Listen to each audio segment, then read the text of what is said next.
రైతులకు కరెంటు ఇచ్చే కార్యక్రమం చూస్తున్నాం అధ్యక్ష. ఉచిత విద్యుత్ ఇచ్చే కార్యక్రమం, రైతులకు ఉచిత విద్యుత్ ఇచ్చే కార్యక్రమంలో ఇవాళ రాష్ట్ర ప్రభుత్వం సబ్సిడీ కింద ట్రాన్స్కోకు ఎంత ఇవ్వాలి అని చెప్పి బడ్జెట్ లెక్కలేస్తా ఉంటే అధ్యక్ష, అక్షరాల 8,000 కోట్ల రూపాయలు ట్రాన్స్కోకు రాష్ట్ర ప్రభుత్వం సబ్సిడీ కింద ఇవ్వాల్సిన పరిస్థితి ఇవాళ ఉంది అధ్యక్ష.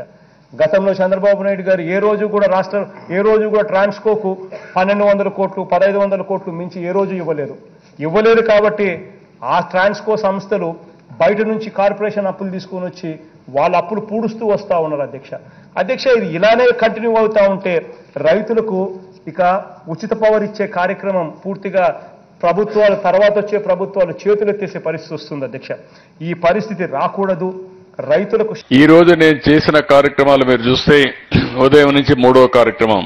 ఫస్ట్ కార్యక్రమం నేను చేసింది విజన్ కుప్పం, స్వర్ణ కుప్పం విజన్ 2047 ఈ రోజే రిలీజ్ చేశాను. దాంట్లో ఫస్ట్ ఫేజ్ కింద 2029కి రిలీజ్ చేశాం. అది అయిన తర్వాత నేను ఏదైతే సోలార్ ఎనర్జీని రూఫ్ టాప్ కింద ఏదైతే సూర్య గారి కింద ఈ రోజే ఫౌండేషన్ వేసాం రాష్ట్రానికి మొత్తం దగ్గర 20 లక్షల ఇండ్ల పైన ఎస్సీ ఎస్టీ హౌసెస్ పైన సూర్య గారి కింద రూఫ్ టాప్ సోలార్ ఎనర్జీ కోసం ముందుకు పోయాం. కుప్పంలో 50,000 ఇండ్లుంటే 50,000 100% చేయాలని దానికి ఒక టైం బౌండ్ ప్రోగ్రాం పెట్టి ముందుకు పోతున్నాం.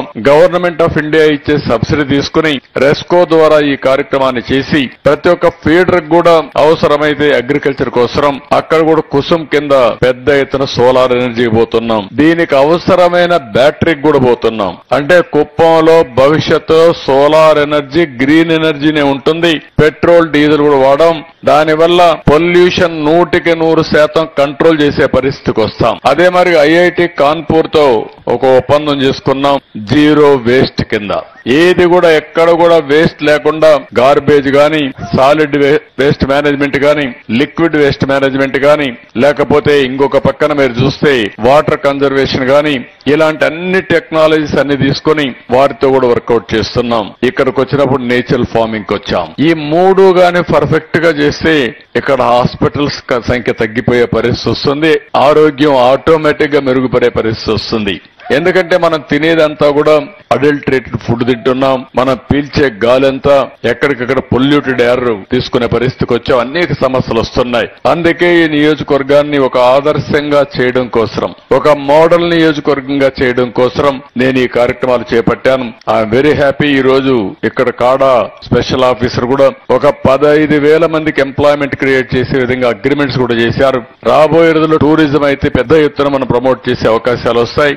ఏది ఏమైనా ఇంత లేట్ అయినా ఇంకొక మీటింగ్ కూడా నాకు ఉంది, కానీ ఇంత లేట్ అయినా మిమ్మల్ని చూస్తా ఉంటే నేచురల్ ఫార్మింగ్ పైన ఉండే మీకు అభిమానంతో ఎంత రాత్రైనా పర్వాలేదని వెయిట్ చేశారంటే ఇక్కడికి వచ్చిన రైతుల్ని, అదే మరిగా దానికి సంబంధించిన ఎకో సిస్టమ్ లో ఉండే ప్లేయర్స్ అందరినీ పేరు పేరున మనస్ఫూర్తిగా మీ అందరికి అభినందనలు, ధన్యవాదాలు తెలియజేసుకుంటున్నా.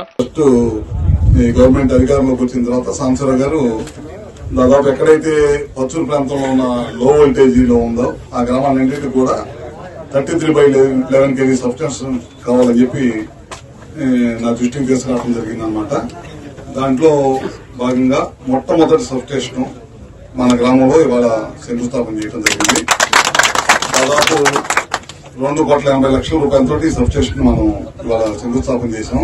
నాకు తెలిసి 3 నెలల్లోనే ఇక్కడ ఉన్న రైతులకి సబ్స్టేషన్ అందుబాటులో తీసుకొస్తామని చెప్పి కూడా సభాముఖంగా తెలియజేస్తా ఉన్నాను. ఇందాక ఒకటి మన దృష్టికి తీసుకొచ్చారు. ఇందాక మనం ఈ ప్రభుత్వం అధికారంలోకి రాగానే 100 రోజుల్లో మనం 45,000 మందికి విద్యుత్ కనెక్షన్లు ఇవ్వాలనేది పెట్టుకుని నిన్న ఒక రివ్యూ చేసుకున్నాం అన్నమాట. ఇప్పటికే 20,000 మందికి ఇవ్వాలని చెప్పి